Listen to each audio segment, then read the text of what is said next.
Mama Ayo had only 1,000 naira left. She didn't know that this small amount would soon change everything. Please, before you watch this video, subscribe and stay tuned with FB. That morning, she sat in her small room, holding the money tightly in her hand. She stared at it for a long time, hoping it would somehow multiply, but it didn't. It was all she had left. No food in the house, no business to return to, no clear plan for tomorrow. Life had not always been like this for her.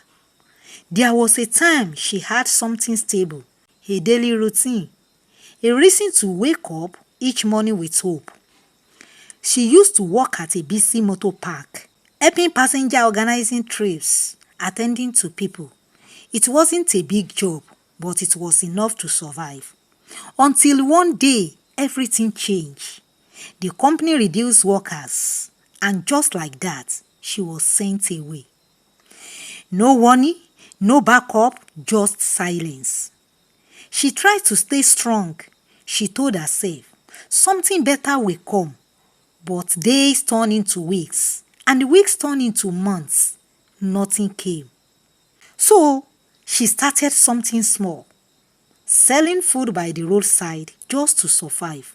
Rice, beans, anything she could manage. But even that didn't last. Customers were few, money was small, and life became harder each day. People took food on credit, promising to pay later. Most never returned. Sometimes the food will spoil by the next day, and she had no choice but to throw it away. Little by little, everything collapsed until there was nothing left. And now, all she had was 1,000 naira. She stood up slowly, tied her wrapper, and stepped outside, not knowing what exactly she would do. Mama Ayo walked slowly along the dusty roadside. Her steps were not fast, not because she wasn't in a hurry, but because her body was already weak. Her mind was heavy. If I use this money to eat today, what happens tomorrow? She noticed an old man sitting under a weak shade. He looked tired, his clothes worn out, his face carrying the weight of many hungry days. His voice was low but urgent. He stretched out his hand. Madam, please, I am hungry. Help me with anything you have. Mama Ayo stopped walking. Her heart tightened. She looked at him. Then she looked at her hand holding the 1,000 naira. She whispered, even me, I am hungry. The beggar nodded slowly. I have not eaten for days. Please help me. Silence fell between them. Mama Ayo looked around as if hoping someone would appear and help her decide. But there was no one. Just noise of the streets and her thoughts. Then she spoke, her voice shaking. I don't even know what tomorrow will be, but I believe God will not abandon me. She paused. Then slowly, she stretched out her hand. Take it. The beggar looked at her for a moment, then collected the money gently. He nodded slowly and said, you will not remain where you are. Then he stood up and walked away. As Mama Ayo gave the beggar her last 1,000 naira, she did not notice something. From across the road, a man had been watching the entire moment from his car. When Mama Ayo turned and began walking away, the man started his car gently, not rushing, then followed at a distance, close enough not to lose sight. Mama Ayo walked slowly through the streets. Unaware, she was tired, she was hungry. Her mind was still heavy. Behind her, the car moved quietly like part of normal traffic. She turned into a small street. Finally, she entered a modest compound. The man slowed down. He did not enter. He simply noted the location carefully. He looked at the building, then nodded slightly. got it. He drove away slowly. His expression was calm, as if he had seen what he needed to see. Mama Ayo returned home that day, feeling weak. The sun had drained her energy. Her stomach was empty again, but her mind kept going back to the moment at the junction. She whispered to herself, "Did I just make a mistake?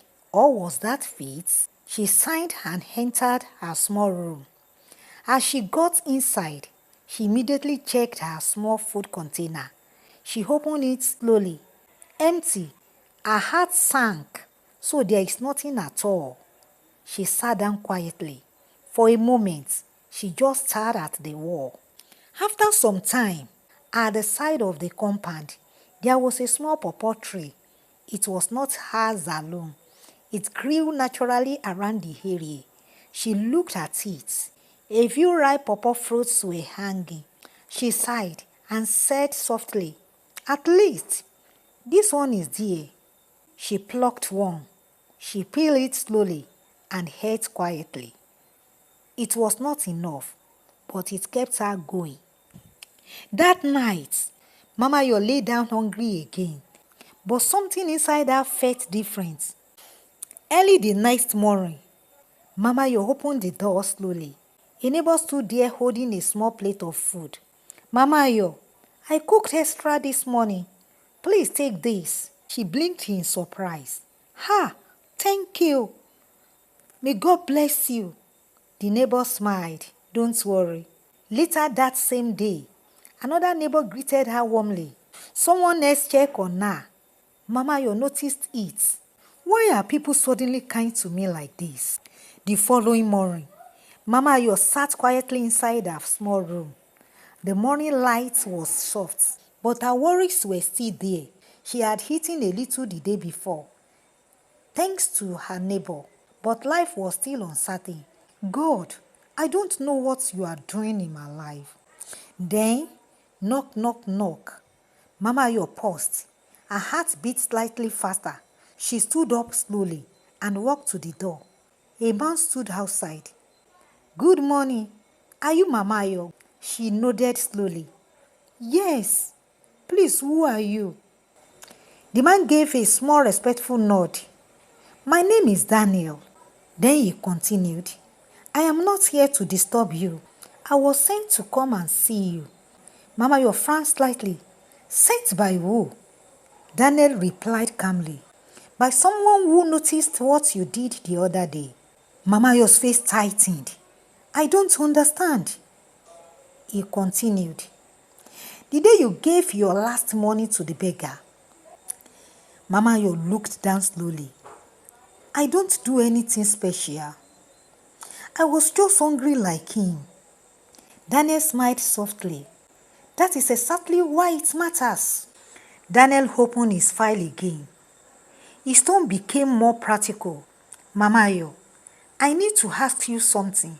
What is your highest qualification?" Mama Ayo hesitated. "I finished secondary school and I also worked at a motor park." Daniel wrote it down. Then he asked again, "Do you have any business experience?" She nodded slightly. "Yes, I used to sell cooked food by the roadside." Daniel looked up at her. "But it failed." Daniel closed the file gently. "You just don't have support. We are going to support you." Mama Ayo blinked. "Support me?" Daniel nodded. "Yes, financially and professionally." He continued. "You will receive a startup grant to build her business properly. Enough to rent a shop, buy equipment, and restart in a stable way." Mama Ayo's hand went to her chest. "A grant for me?" Daniel smiled. "Yes, because you already proved something important."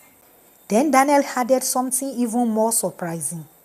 "We also provide training opportunity abroad for selected people so they can learn better business skills and return to build something stronger."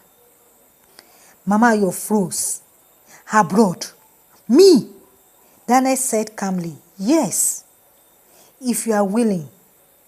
I don't know if I'm worthy of all this." Daniel replied gently, "You are not being rewarded for perfection. You are being supported because of your heart."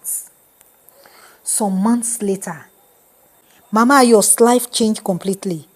She reopened her food business. People began to know her food, not just for taste, but for her kindness. She always treated customers with respect. She often gave food to those who couldn't pay immediately. Her business grew. Later, she traveled to train abroad. When she returned, her small shop had become a known food center in the community. Mama, you'll never forget that day at the junction, the day she chose kindness over fear. And whenever people asked her how she became successful, she always smiled and said, "I didn't have much, but I had kindness, and I trusted God with it."